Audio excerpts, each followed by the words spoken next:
we've got to, as Republicans, rethink our philosophy when our philosophy is feeding the destruction of freedom in this country. So I think it's time to rethink our tactics in some of these areas. Now, I'm with Jim Jordan in the fact that I am scrutinizing these bills. The ACU is scrutinizing these bills. We haven't endorsed any of the individual bills yet. We are open to what they are trying to do. And what we have to get back to in Congress, John, is a legislative process where you have bills that are introduced and then you have hearings, you have the opportunity to amend the bills and to make them better. And I agree with Jim Jordan. If these bills don't address censoring 75 million Americans, including Donald Trump, then we're starting in the wrong place. Yeah, there's the conservatives, of course, and we can also talk about doctors that were censored for talking about certain treatments for COVID and certain people who were looking at the Wuhan lab leak that were also, you have to wonder how many lives were lost as a result of that kind of censorship. Look, if I could jump in on this real quick. I mean, for me, it's very personal because I spoke up when I saw the violence of Black Lives Matter Incorporated burning down churches, calling for the end of families and churches and these types of things that would be terrible for Black people in this country. And there was an immediate campaign to silence me. If anybody, we were at CPAC and they blamed us for an international super spread of Chinese corona with one case. So I get it. I get it. This is called propaganda. We can't have it in America. I was there with you at CPAC. I managed to come out unscathed, as most of us we did die. Did, right? All right. So let's talk about the Tour de Trump this summer. And it really, I mean, I think the road to 2022 really starts in Columbus, Ohio, because we're going to see one of the classic Trump rallies. I imagine there's going to be a massive crowd there. Trump's also going to go to Tampa, Florida, and the border. How excited are you to see the return of these rallies?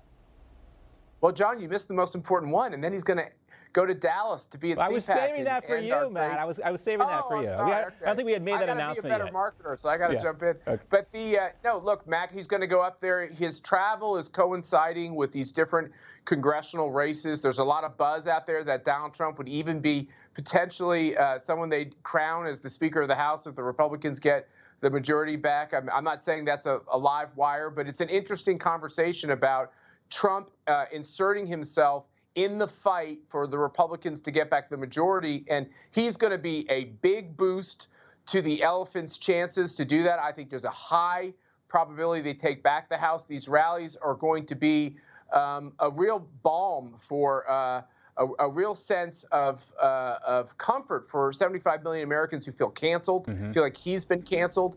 And so I feel like these rallies are going to have a tremendous injection of positive energy into our politics. And Nancy Pelosi better beware, because they have embraced these radical concepts, and it's just not where America is. Well, it's interesting you mentioned that, too, because I don't think there's a lot of confidence, especially from progressives, that they are going to retain control of the Senate either, because they talk about getting Stephen Breyer out the door so quickly now because they're worried about Mitch McConnell blocking another Supreme Court justice nominee potentially. They want him out the door before they have the next election, and they talk about it.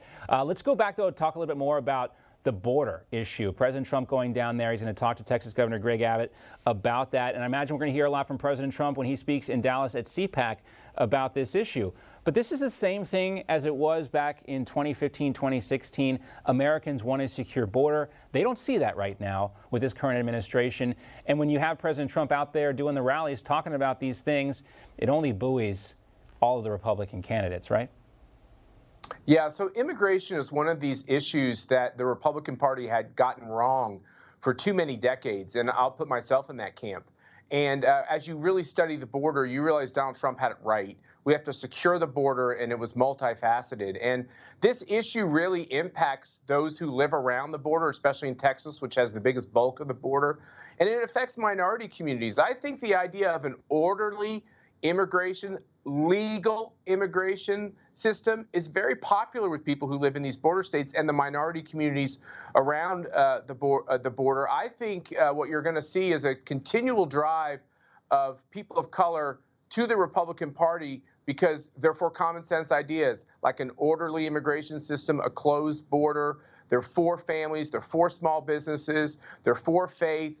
This is very popular in these communities, and the Democratic Party's embrace of radicalism is not going to work well with these voters. You'll see our numbers go up in these communities. Yeah, it is so interesting to see what's happening down there in the Rio Grande Valley with these Latinos that live there switching over to Republicans. And, you know, the thing, too, about President Trump's border policies, you mentioned that you have evolved on this issue, and a lot of Republicans have. And that was one of the things about Donald Trump being the leader of the Republican Party, kind of taking some of these things and changing them up a little bit. Tariffs being another issue with the China trade war.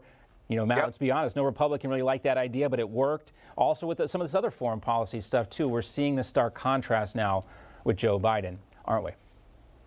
Yeah, no, that's exactly right. And Donald Trump was heterodox on a lot of issues, like building a wall. A lot of Republicans cringed at that notion. Yeah. But what you realized is if you don't secure the border, you have chaos and you have more crime and you have more drug addiction. And so the border has to be secured. And then this whole question about China is, and we ought to use every tool in our disposal to compete at our disposal to compete with China. And what we were doing is essentially fighting with one hand tied behind our back. And Donald Trump says, no, we're going to use our fists like they're using our fists. You know what that resulted in, John? Higher wage growth for the first time in literally a generation. Manufacturing jobs coming back to America as American energy was plentiful and affordable. And you're seeing all the opposite priorities from Joe Biden. And when he goes on the international stage, I don't think the commies in China are quaking in their boots, unfortunately. Hey, I'm Rob Finnerty. Thanks for watching. If you enjoyed this video, please join the conversation in the comments below. Don't forget to subscribe, too. Hit the bell icon to be alerted to breaking news. And remember, there's a whole lot more on Newsmax TV, America's fastest growing cable news network. Newsmax TV, where real news for real people.